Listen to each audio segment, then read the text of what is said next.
Қайырлы күн достар, сіздермен бірге Сұлушаш. Бүгін сіздермен балалық шақтағы өте дәмді әрі үлпілдек булочкаларды дайындайтын боламыз.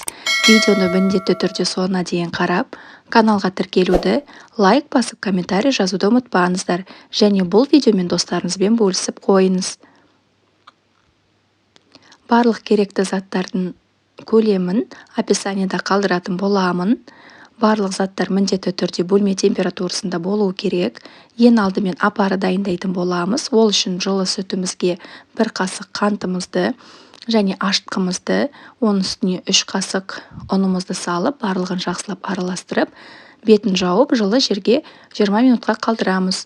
Осылай дрожжымыз көпіруі керек. Содан кейін үстіне кері қантымызды, ванильді қантымызды саламыз және аздаған мөлшерде тұз салып, үстіне 1 жұмыртқа және 1 жұмыртқаның ақуызын қосып, жақсылап араластырамыз. Кейін бөлме температурасындағы еріп тұрған сары майымызды қосып, тағы да араластырамыз. Одан кейін бөлшектерге бөле отырып, ұнымызды қосамыз. Себебі қамырды араластыруға да оңай, және де қанша мөлшерде ұн кеткенін байқап отыруға болады. Себебі әркімнің үйінде әртүрлі маркадағы ұн болуы мүмкін. Сол үшін бөлшектерге бөліп отырып қосыңыздар. Қамырымыз өте қатты болып кетпеу керек. Осылай асықпай отырып барлығын араластырып аламыз. Қолымыздың көмегімен қамырымызды басатын боламыз. Міне қамырымыз осындай болып шықты. Аздаған мөлшерде ыдысымызға май құйып, қамырымызды 1 сағаттан артық уақытқа жылы жерде қалдырамыз. Мен үшін соншалықты уақыт қажет болды. Міне менің қамырым осылай көтерілді. Аздаған мөлшерде майымен дастархан үстіне түсіріп аламыз. Кейін 2 бөлікке бөліп, рулетка жасайтын боламыз. Өзіңізге ұнаған көлемде бөліктерге бөліп аламыз.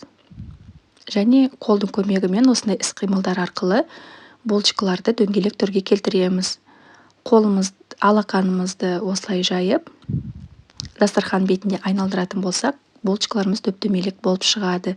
Мен кейбір булочкаларға начинка қолдандым. Өзіңіздің қалауыңыз бойынша булочкаларымызды жасап болғаннан кейін бетін жауып, 20 минутқа тағы да демалуға қалдырамыз. Сол кезде булочкаларымыз үлпілдек болып көтеріледі.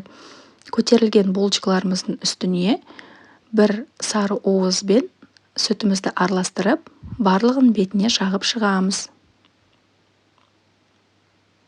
Қызып тұрған пеште 200 градуста 45 минуттай пісіреміз. Тағы да ескертетін жағдай, сіздің печкаңызда әртүрлі уақытта пісуі мүмкін. Өзіңіздің печкаңызға қарай ыңғайластырасыз. Міне піскен булочкаларымыз осындай болып шықты. Тап балалық шақтағы дәм. Мектептің асханасында сататын еді ғой, осындай булочкаларды. Ортасын бөлгенде осындай болып шығады. Үйдегілерге өте қатты ұнады.